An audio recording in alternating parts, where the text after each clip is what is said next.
como dice la palabra del Señor, no seas vencido de lo malo, sino vence con el bien el mal. Ustedes se han dado cuenta que la tendencia humana es que el que me las hace me las paga.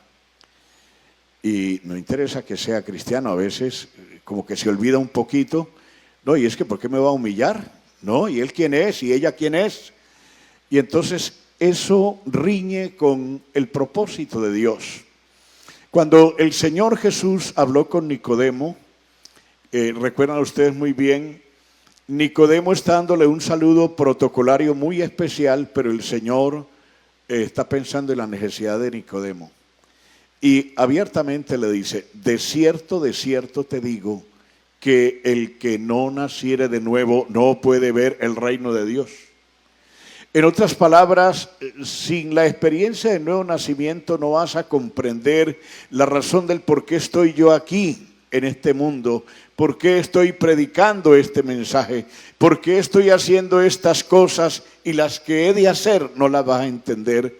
No vas a entender que ahora las cosas han cambiado, que ya no queda esto en cuenta por el enemigo de las almas, sino que ahora queda bajo la dirección del reino de Dios, pero para que la gente lo entienda y lo disfrute es necesario nacer de nuevo. Y entonces, hablando de ese nuevo nacimiento, de esa nueva experiencia, dice el apóstol Pablo, si alguno está en Cristo, nueva criatura es. Nueva, no retocada, nueva criatura es. Las cosas viejas pasaron, he aquí todas son hechas nuevas. Y mire usted que debe ser un cambio total que marque la diferencia al estilo de vida que uno lleva religiosamente. Porque hermanos, esto no es cuestión de religión, ¿eso para qué? Eso lo que le ha hecho es mal a la humanidad, lo ha fraccionado y a veces ha embargado la vida de rencores y odios religiosos. La historia nos cuenta en sus páginas todo lo que ha pasado, hasta tremendos crímenes se cometieron por el odio religioso. No, el mundo no necesita eso, el mundo necesita, como dijo el Señor, nacer de nuevo para disfrutar las bendiciones que Dios tiene para las nuevas criaturas.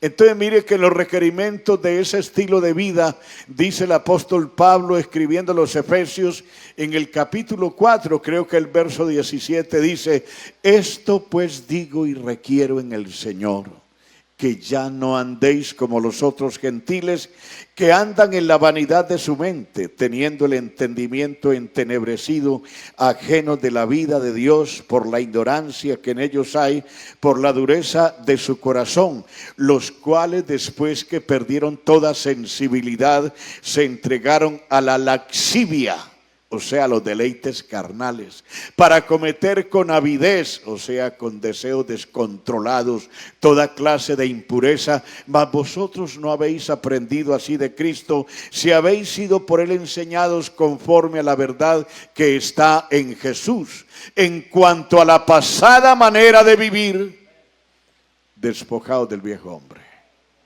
No dicen amén, pero así lo dice aquí la Escritura. Despojaos del viejo hombre que está viciado conforme a los deseos engañosos y renovaos en el espíritu de vuestra mente. Entonces, todo esto nos conduce a mirar lo importante que no solamente es ese nuevo estilo de vida, la vida nueva en Cristo, sino exaltar la importancia del perdón en la familia.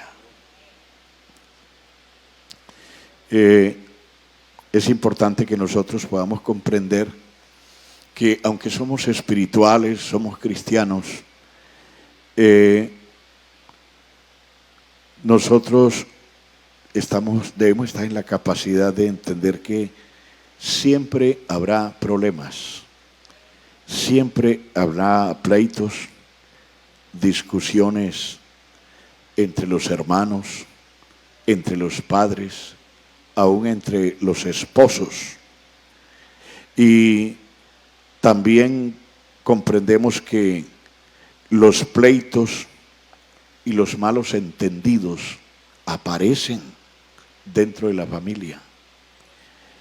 y que haciéndole un seguimiento a ellos, descubrimos que tienen el poder de separar familias, de dividir hogares, de hacer enemigos a muerte a las personas de su propia sangre. O sea que todo eso, los problemas, los pleitos, las discusiones que se puede ver entre hermanos, entre padres, entre esposos, esos pleitos y esos malos entendidos pueden conducir a eso. Y le voy a mostrar que sí. Usted se imagina que el primero que murió literalmente en la línea humana fue un hermano que fue asesinado por su propio hermano. ¿Cómo sería de terrible eso? Porque no se conocía la muerte física, ya entró. La muerte es como la peste esta que estamos viendo por ahí, que aunque no, algunos todavía no lo creen, para tomar las medidas preventivas que se puedan tomar, de todas maneras por donde va pasando y coge el descuidado lo convierte en víctima. Y entonces la muerte es así, ella es así. Y vuelvo a repetirle, estas situaciones que se presentan pueden conducir no solamente a separación entre familias, entre miembros de la familia, sino que pueden hasta haber odios y rencores que pueden desencadenar la muerte. Hay otra familia que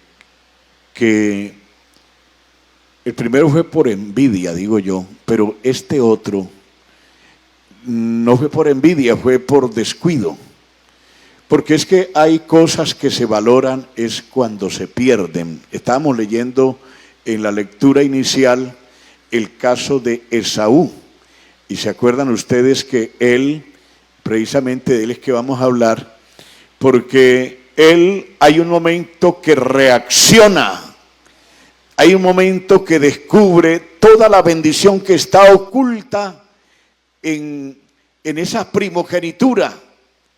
Que eso era más que tener doble herencia en la muerte de su padre, el ser el sacerdote en la familia en ausencia de este. Bueno, había muchos privilegios. El más grande de todos era tener el honor de la expectativa que en su descendencia apareciera el Salvador del mundo, el Mesías. Y este hombre no lo entiende. No lo entendió. Fue hasta capaz de negociar la primogenitura por un plato de lentejas. Dicho de otra manera, por un rato de placer. A mí me gustan las lentejas. Pero es más importante la primogenitura en el contexto de la experiencia del hombre que estamos hablando. Hombre, podemos hablar así porque nosotros estamos disfrutando la bendición de lo que le estaban entregando. Y fue tan, ¿cómo le llamara yo esta mañana? Tan descuidado que fue capaz de decir, ¿y para qué me sirve a mí la primogenitura? Eso equivaldría, como decía en nuestro tiempo, ¿y qué me sirve a mí estar en el Evangelio? Porque la verdad es que el cristiano tiene que soportar todavía en el siglo XXI. Hay quienes burlan el Evangelio y se creen que esto es una tontería, que esto es un ridículo. Se están metiendo mal porque el dueño de este Evangelio es el Señor Jesucristo, el que dio su vida para salvarnos. Y esa promesa estaba en la primogenitura.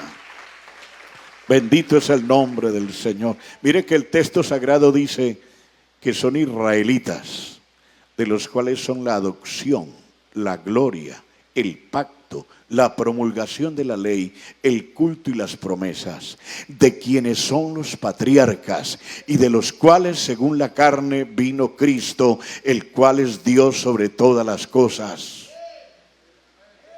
El cual es Dios sobre todas las cosas. Bendito por los siglos, amén.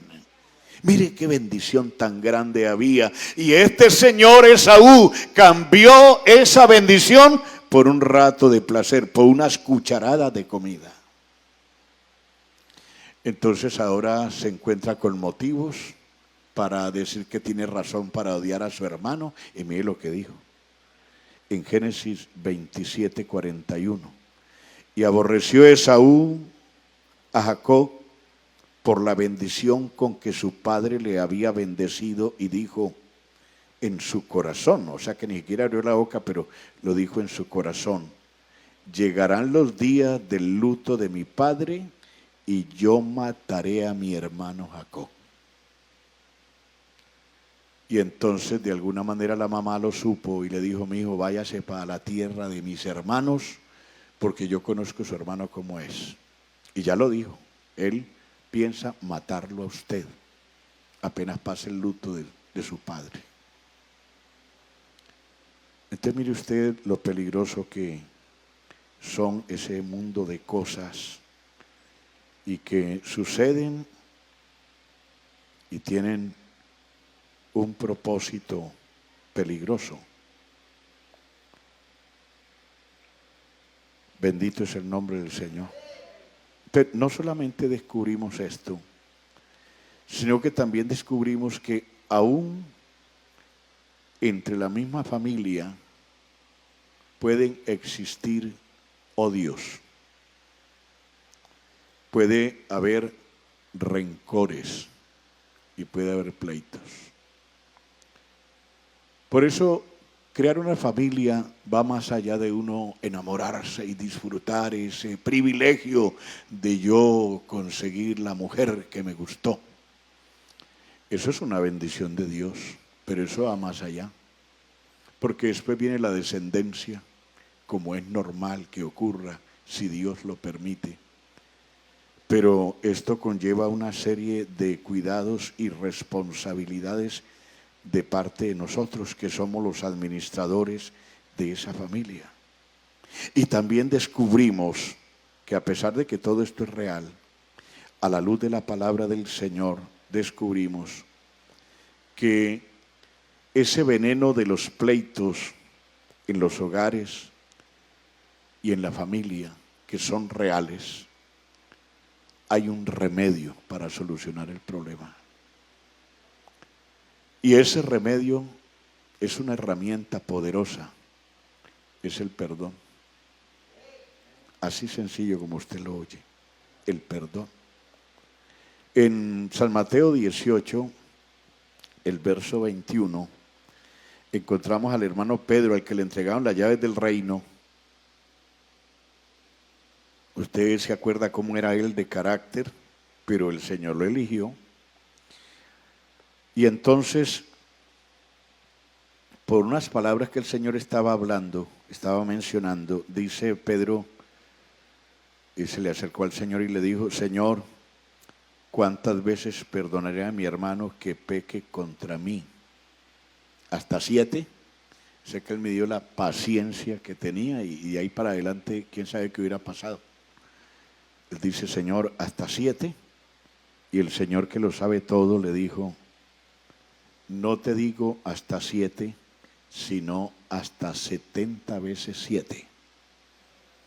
O sea que lo puso a multiplicar y no le dejó margen para admitir el rencor, sino más bien hacer uso de esa importante herramienta que se llama el perdón. Entonces esto nos permite no solamente descubrir la medicina, el remedio, la contra de todos esos males que pueden hacer daño a la familia, sino que descubrimos las bendiciones que el perdón trae dentro de la misma familia. Incluso tiene bendiciones espirituales. El apóstol Pedro dice: vosotros maridos, eso está en primera de Pedro, el capítulo 3, creo que el verso 7, vosotros maridos igualmente vivid con ella sabiamente, dando honor a la mujer como a vaso más frágil y como a coheredera de la gracia de la vida, para que vuestras oraciones no tengan estorbo. Una persona con rabia no tiene libertad para orar. No es que me sacó la rabia hoy, hasta me quemé con la sopa esa que me brindó por un quemonazo que se dio. Ya encontró un motivo de rabia y de todo lo que le da. Pero el Señor dice que cómo debemos actuar. Le estaba diciendo que eso trae bendición, porque si tenemos que hacer uso del perdón o pedir perdón, estamos ganando terreno en nuestra experiencia espiritual. No le estamos cediendo terreno al enemigo. El enemigo, todo lo que sea de Dios, busca la forma de mancharlo. ¿Por qué cree usted que el concepto matrimonio tomó ese vuelco que el siglo XXI nos presenta? Ahora matrimonio es cualquier cosa. He visto ahora con los medios que proveen, he visto celebraciones de ceremonia del perro que se casó con la perrita. ¿Cómo le parece a usted? Ya dando pues ese sentido allá. No, eso en el sentido normal uno sabe cómo es, pero es que estamos hablando de los seres racionales, de los seres que Dios nos hizo a su imagen y semejanza, nos hizo con una capacidad de razón tan extraordinaria que yo me hago al lado y me miro y miro a los demás y pienso en Dios y lo miro y digo que Dios tan grande y tan poderoso, que todas estas cosas las ha hecho tan perfectas. Al hombre lo hizo rodeado de millones de mujeres para que elija una en el concepto de Dios. Porque no se trata de decir es que yo soy el super macho y yo soy el super esto y el super lo otro. No, sea super obediente, viva en el propósito de Dios y se dará cuenta que esto está muy bien diseñado y que nosotros estamos en la cuenta regresiva. No se entretenga en la juventud, no se entretenga en la edad adulta, no se entretenga que los años siguen pasando, llegamos a ser viejitos y entonces ahora ¿qué vamos a hacer? Qué bueno tener ese nidito, ese hogar donde estamos rodeados de la bendición de Dios junto con nuestra familia.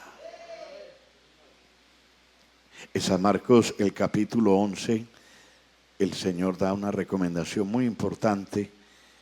El verso 25, capítulo 11, verso 25, dice el Señor: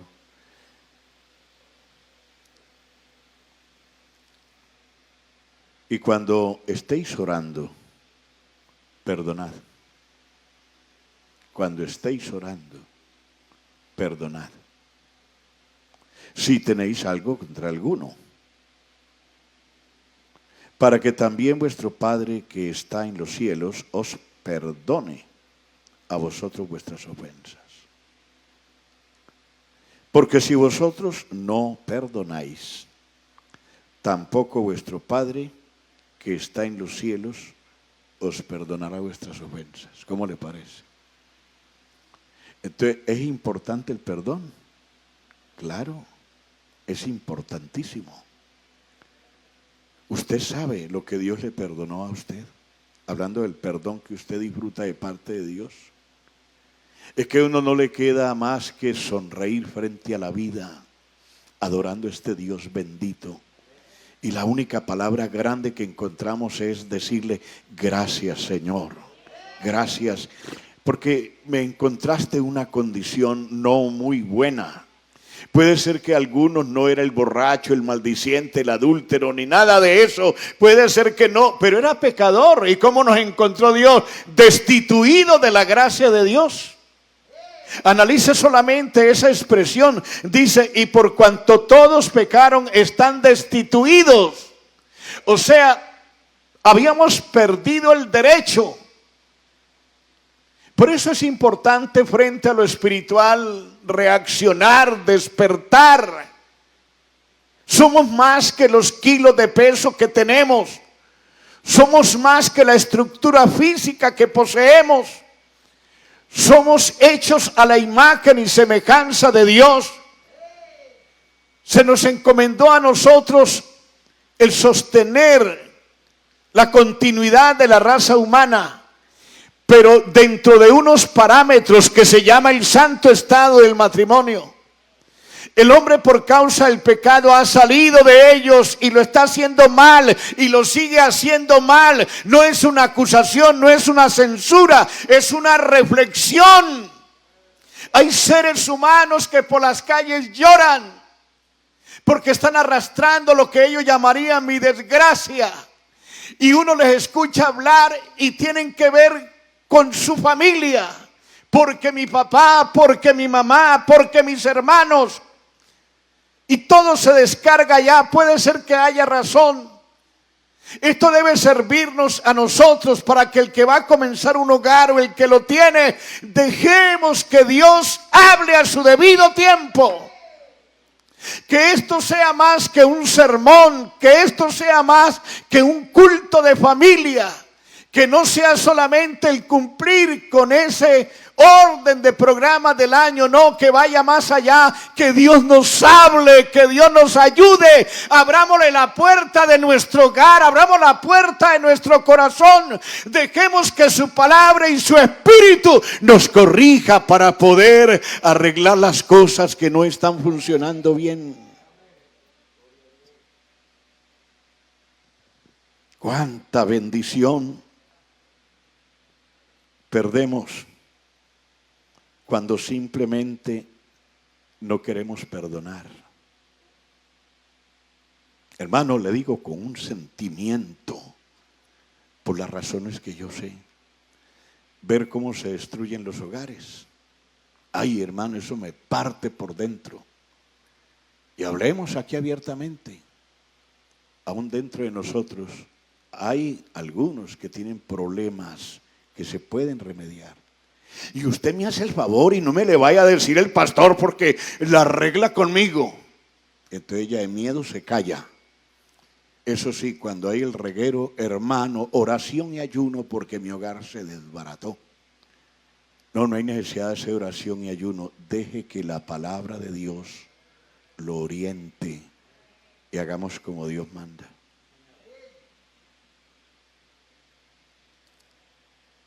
El perdón abre paso a la bendición del Señor. El perdón hace que la armonía dirija la vida de la familia y llegue el perdón. No solamente trae la armonía, sino que abre las puertas para que la bendición de Dios se derrame. Dice: mirad cuán bueno y cuán delicioso es habitar los hermanos juntos en armonía. En armonía. Es como el buen óleo sobre la cabeza, el cual desciende sobre la barba de Aarón y baja, o sea que lo ilustra, ¿no? Sobre la barba de Aarón y baja hasta el borde de sus vestiduras. Es como el rocío de Hermón sobre los montes de Sión, porque allí donde están los hermanos juntos en armonía, allí envía Jehová bendición y vida eterna. Eso no solamente es para el culto, estamos hablando de la familia. Bendito es el nombre del Señor. No puede haber armonía si hay rencores. No puede haber armonía si hay odios, si hay pleitos. No hay armonía si no podemos perdonar. Mire que lo contrario es como el caos, y en esa situación, ¿cómo nos vamos a ganar a nuestros hijos para el Señor? ¿Cómo nos vamos a ganar a nuestros vecinos para el Señor? Qué lindo que de nuestra casa salga ese olor fragante que huele a Cristo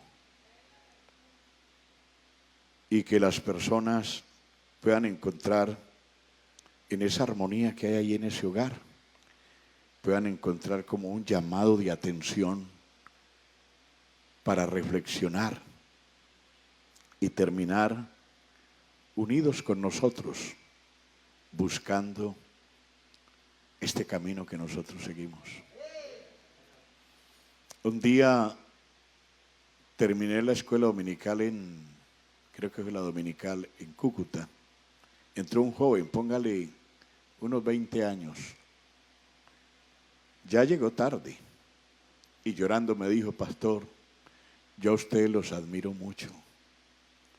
Ese ambiente que ustedes viven, eso que se ve en ustedes, qué agradable, pastor, yo quisiera ser como uno de ustedes. Y lloraba. Y estaba en sus cabales, no era que estaba loco ni que estaba drogado, no. Es una persona que le llamó la atención y entró, sino que ya íbamos saliendo del culto. Hermano, qué lindo que de pronto, si no hablamos mucho evangelizando, que nuestro testimonio y nuestra vida de familia sea una fragancia que afecta, que salpica a las personas que nos conocen. Y qué bendición que nuestros hijos puedan ser ganados. Si uno se descuida, uno comete errores muy graves delante de los hijos. Las mentiras, por ejemplo. Y perdóneme la expresión, de pronto hacemos una trampa. ¡Ay, qué bendición! Le dio resultado. Eso no es bendición, eso es maldición. Y tu hijo está copiando eso, tu hija está copiando eso. Yo me acuerdo, pues, cosas de muchos años atrás. En mi papá y mi mamá, que apareciéramos con algo que no fuera nuestro a la casa, me da la satisfacción en esta edad que estoy poder decir que nunca permitieron eso. Mi mamá era como más fuerte y yo le tenía como más miedo, porque ella pegaba, era zurda para colmo de males, con el rejo, y entonces si nos colgábamos del rejo, ella sacaba y tenga por la nariz y ahí tiene. Era duro, pero me acuerdo, de todas maneras la intención era buena, era formarlo, corregirlo a uno. Me acuerdo sí sus palabras, que no eran las mejores. Usted que me aparece aquí con lo que no es suyo y yo le quemo esas uñas. Hay poder en Jesús, digo yo ahora. Eso no se me ocurría y nunca se me ocurrió. Yo estuve en un ambiente religioso donde usted no tiene idea lo que brilla delante de los ojos de uno, joyas de oro de arte religioso. Hay unas figuras que parece el sol con rayos de puro oro. ¿Usted cree que a mí me ocurrió partir un pedacito de esas varillitas? No, hermano. Yo en mi ignorancia lo que hacía era que me arrodillaba delante de eso. Y cierre la puerta otra vez porque eso es sagrado, eso es respetable. Pero más que el respeto y lo religioso, es que había una enseñanza que queda grabada ahí. Entonces, qué lindo que nuestros hijos no se vayan a perder. Digo yo, con mucho respeto, que si se pierde es porque le dio el deseo, pero que no tenga que decirle a la vida y ante Dios, es que mi padre y mi madre esto y mi padre lo otro. No, que no tenga que decir eso. Yo hablé con unos jóvenes que estaban en problema, hijos de cristianos, y me dice el hijo ante la situación: hermano, yo no reacciono porque a mi padre lo respeto mucho. Ese viejo lo respetamos porque de que conoció el evangelio, eso para nosotros es sagrado. Pero defender a mi padre sí de una forma violenta, sí me sobran ganas que vengan a humillar a mi papá. Entonces, me gusta no la actitud pues de querer usar la violencia, sino de oír el concepto que tienen de sus padres. Queridos, hay familias que no la van entre sí. Yo a esa vieja no le hablo hace muchos años. A ese viejo no quiero ni mirarlo. Y se utilizan esos términos porque hay un corazón lleno de odio. Y hay una mente controlada por esa situación. Se van levantando barreras de soberbia en las personas, de orgullo, de resentimiento, de odio. Y eso hace que la familia se aísle. Que seamos una familia solitaria, que nadie nos visita, que nadie nos ayuda, que nadie nos invita a nada. Hay familias así, que solamente los puede unir la muerte de uno de sus seres queridos. Y ahí están todos, todos. El que estaba por allá en no sé dónde, se vino. El que estaba en el otro rincón, se vino. Y todos se tienen que ver para llorar porque murió un ser querido y es la única forma que se pueden. Eso es triste. Pero qué lindo vivir en familia. Qué lindo que los hijos y los hijos del otro se pueden ver, hay armonía en esa familia, pueden hablar. Tiene un concepto elevado de lo que es una familia cristiana. A veces se llega a pensar que nunca se necesita de nadie, que nunca necesitamos de nuestra familia. Y entonces vienen a construirse unos hogares como lo que le pasó a la familia de Dan, una escritura que encontré en el libro de Jueces, el capítulo 28, capítulo 18, verso 28 dice: y no hubo quien los defendiese, porque estaban lejos de Sidón y no tenían negocios con nadie. Entonces se fueron aislando de tal manera que no hubo quien les diera la mano, porque aún ni en los negocios de conveniencia ellos tenían trato con nadie. Hay quienes por la soberbia piensan que nunca necesitan de sus padres, que nunca van a necesitar de los suegros, que nunca van a necesitar de sus hermanos, de su propia sangre, y que cuando los llegan a necesitar la situación se ha venido alimentando en contra de tal manera que se ha levantado como barreras donde nadie los puede ayudar. Hay familias así. Esperamos que la suya no sea así. Hermano que está esta mañana aquí, y usted amigo que me escucha allá y aquí, el perdón puede salvar un matrimonio. Y quisiera tener tiempo para explicárselo el por qué. En este tiempo es más fácil decir, pues lárguese, ¿qué está haciendo aquí? Y los hijitos con los ojos brotados oyéndose, viendo semejante escena. ¿Y me divorcio? ¿Y qué?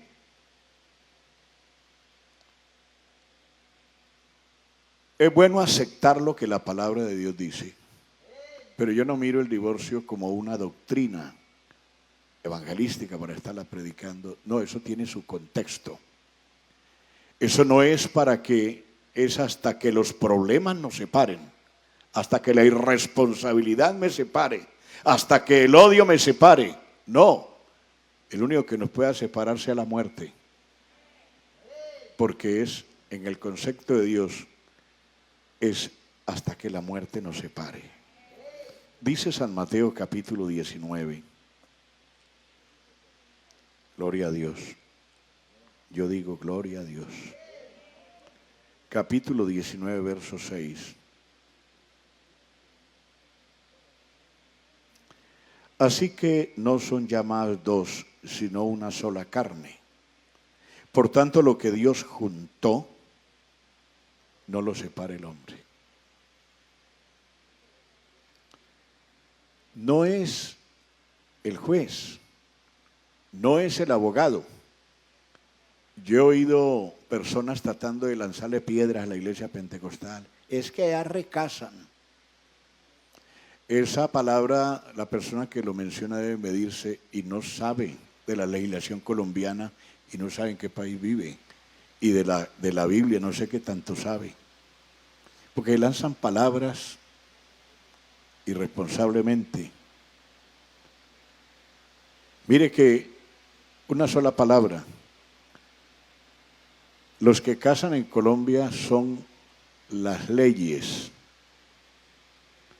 Yo puedo casar a alguien aquí con efecto civil, pero porque la ley civil, la Iglesia Pentecostal me autoriza y la ley civil me aprueba. Sin ese respaldo yo no lo puedo hacer.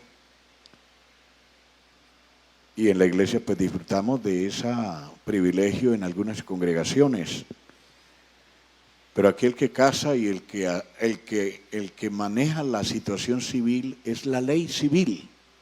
No son los pastores, no son los curas, no son los pastores, no son los jueces, el juez el que separa a una persona. Es más, en esos conflictos le llaman a conciliación, a ver si se puede arreglar la situación. Pero no, él o ella están empecinados. No, hasta aquí llegué, no quiero ni verlo, no quiero ni verla. Oiga, hasta el punto que puede llegar un corazón duro, que se endurece, que no es capaz de perdonar. Dice la Biblia, Cristo amó a la iglesia. ¿Cómo es que dice? Cristo amó a la iglesia y se entregó a sí mismo por ella para santificarla, habiéndola purificado en el lavamiento de la palabra, a fin de presentársela a sí mismo una iglesia gloriosa que no tuviese ni mancha ni arruga. Pregunto yo, ¿dónde encontró el Señor la gente que compone la iglesia? ¿No fue en el basurero del pecado? ¿Qué dignidad teníamos? Ninguna. Fue su preciosa sangre y la invocación de su bendito nombre que nos limpió, nos dignificó y somos la amada del Señor, porque nos perdonó. Entonces qué bueno que aquellos conflictos que pueden dañar la familia podamos solucionarlos por el perdón. Dice el verso siguiente, 6. Así que ya no son más dos, sino una sola carne. Por tanto, lo que Dios juntó, no lo separa el hombre. Le dijeron, ¿por qué pues mandó Moisés dar carta de divorcio y repudiarla? Y él les dijo, por la dureza de vuestros corazones. Moisés os permitió repudiar a vuestras mujeres, mas al principio no fue así. O sea que el Señor encontró la humanidad en esa condición y mire la conversa que tienen, y tiene muchas palabras más.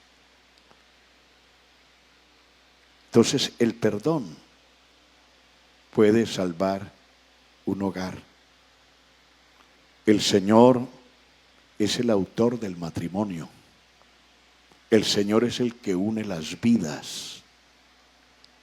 ¿Se fueron? Y por falta de perdón, el corazón se endurece por estar lleno de resentimientos y rencores que se van acumulando hasta que la dureza revienta y se pone en peligro una familia, y entonces fácilmente se va a buscar el divorcio. Hermanos, el perdón es una poderosa herramienta que nos permite a nosotros aceptar la parte de la culpa que tenemos, reconocer el daño que nosotros también hemos causado en la vida de la otra persona, y ahí sí poder decir, perdóneme, en el nombre de Jesús, perdóneme. Y cuando se hace con esa sinceridad, hasta en el alma se siente los efectos del perdón. Bendito es el nombre del Señor. El perdón es no solamente una herramienta, es una decisión. Usted perdona si quiere. Si no quiere, y entonces se endurece y los resultados no serán buenos. Más bien escuchemos las palabras del apóstol Pablo, que quedaron escritas en 2 de Corintios, el capítulo 2, el verso 10. Bendito es el nombre del Señor. Capítulo 2, verso 10. Y al que vosotros perdonáis, yo también, porque también yo lo he perdonado. Si algo he perdonado, por vosotros lo he hecho en presencia de Cristo, para que Satanás no gane ventaja alguna sobre vosotros, pues no ignoramos sus maquinaciones. Mire que la falta de perdón puede hacer que una persona deje de asistir al culto.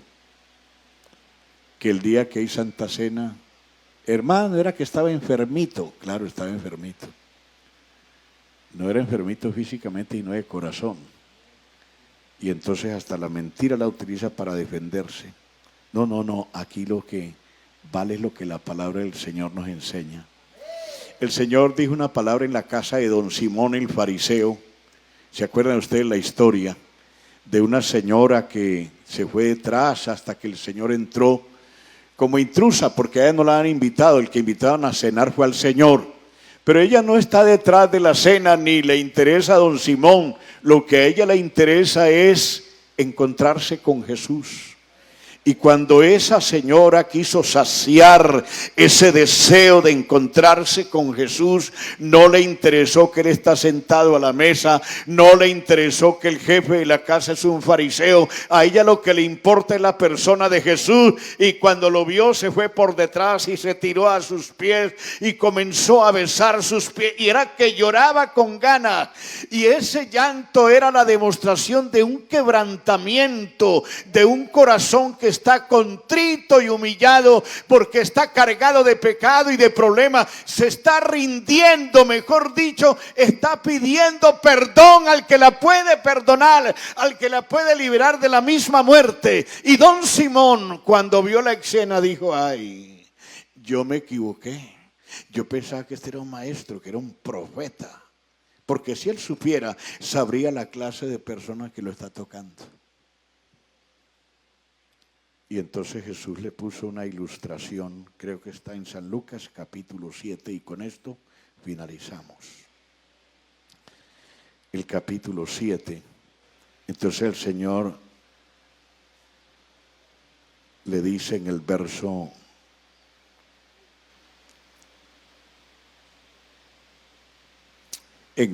46, no ungiste mi cabeza con aceite,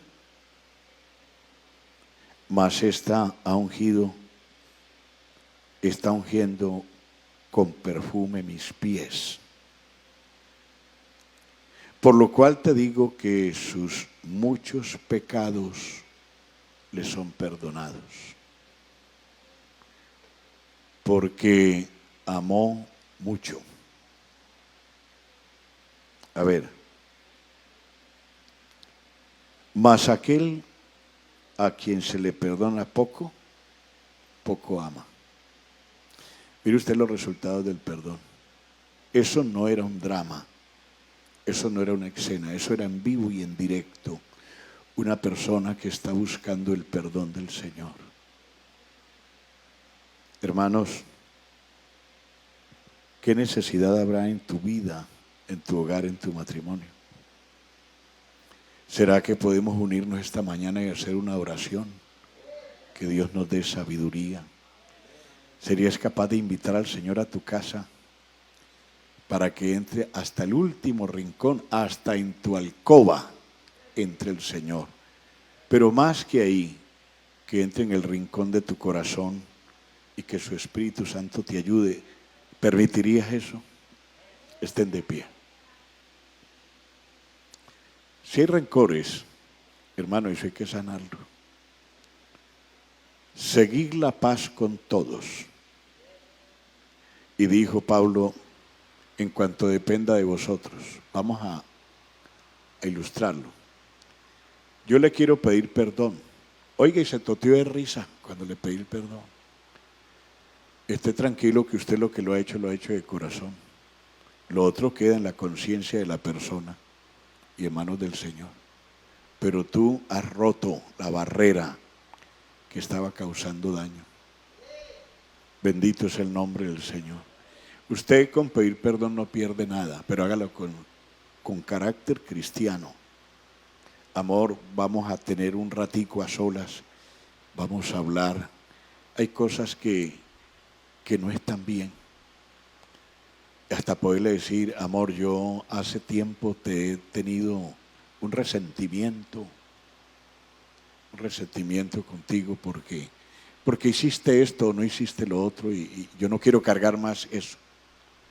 Eso será una sorpresa para él o para ella, pero vale la pena utilizar la herramienta que el Señor nos da, el perdón. Dice que debemos perdonarnos así como Dios nos perdonó a nosotros en Cristo. Señor Jesucristo,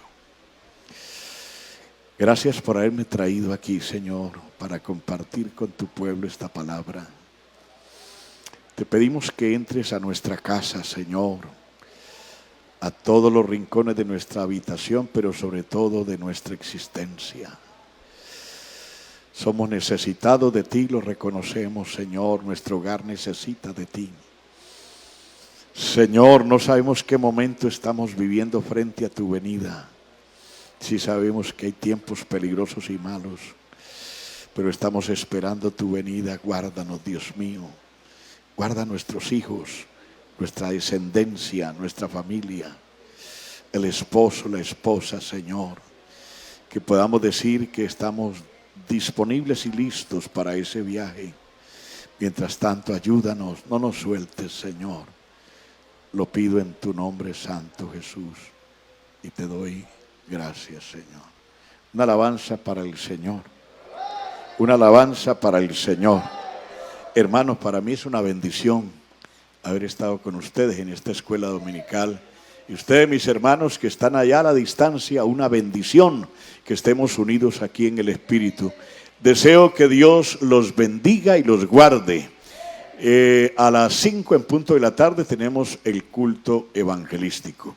Una buena tarde para todos. Dios les bendiga.